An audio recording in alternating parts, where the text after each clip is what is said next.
Hello बच्चों, स्वागत है हमारे चैनल एक्सेलेंट कोचिंग सेंटर पे।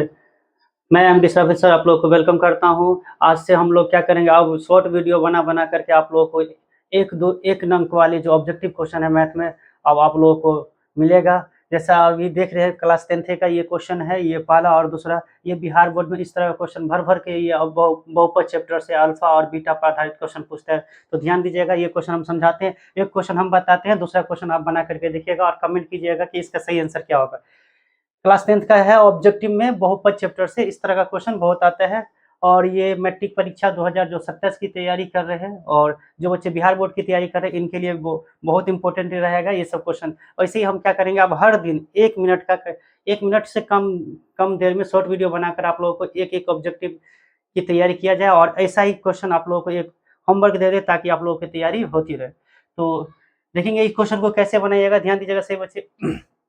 यदि अल्फा और बीटा द्विघात बहुपद दे दिया, इनके इनके शून्यक है, इनके शून्यक है, तो आपको पूछ रहा है इनका मान क्या होगा, 1/अल्फा प्लस 1/बीटा का मान क्या होगा। तो ध्यान दीजिएगा बच्चों, इस तरह का दिया रहे तो इसमें हम लोगों को सबसे पहले ए और बी और सी पहचानने आना चाहिए। तो याद रखिएगा, एक्स स्क्वायर में कितना से गुना हुआ है वो हमारा ए होता है, नहीं कुछ से गुना हुआ है तो ए एक मान लीजिए।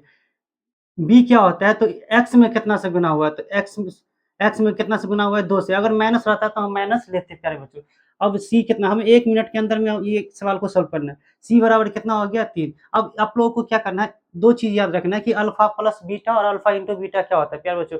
शून्यकों का योगफल कहते हैं अल्फा प्लस बीटा को। ये फार्मूला होता है, अल्फा प्लस बीटा होता है minus b by a, minus b by a. अब मान पुट कर दीजिए, माइनस बी के जगह पे क्या रखिएगा, माइनस बी के जगह पे 2 रखिएगा और ए के जगह पे कितना रखिएगा 1। तो माइनस 2/1 क्या होगा, माइनस 2 ही होगा। इसी तरह से अल्फा इंटू बीटा निकालिएगा, ये फार्मूला होता है, याद रखिएगा।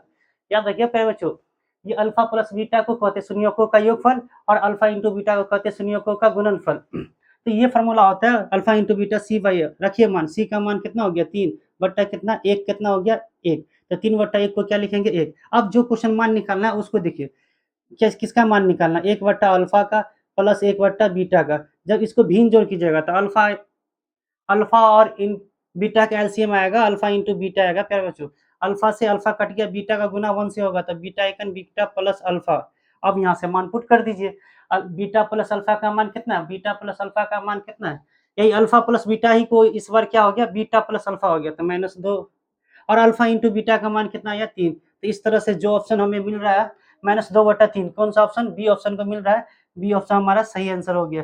ये इस तरह से हमें क्या करना है, समझ करके प्यारे बच्चों ये क्वेश्चन को इस तरह से बनाना है। अगर आप लोग के पास भी ऑब्जेक्टिव का बुक है तो अगर इस तरह से समझ करके बनाते हैं तो इस तरह का क्वेश्चन अगर मान लीजिए दूसरा भी दे देते हैं तो आसानी से आप बना सकते हैं। अब इस क्वेश्चन का आंसर क्या होगा, आप कमेंट बॉक्स में कमेंट कीजिए कि इसका सही आंसर क्या होगा। ये खुद से बना करके देखिए, जैसे हम बताया ना ऐसे ही बना करके देखिए। उम्मीद करते हैं सभी को बहुत अच्छा लगा होगा। इसी तरह का हम और भी वीडियो लेकर के आएँगे आप लोगों के लिए।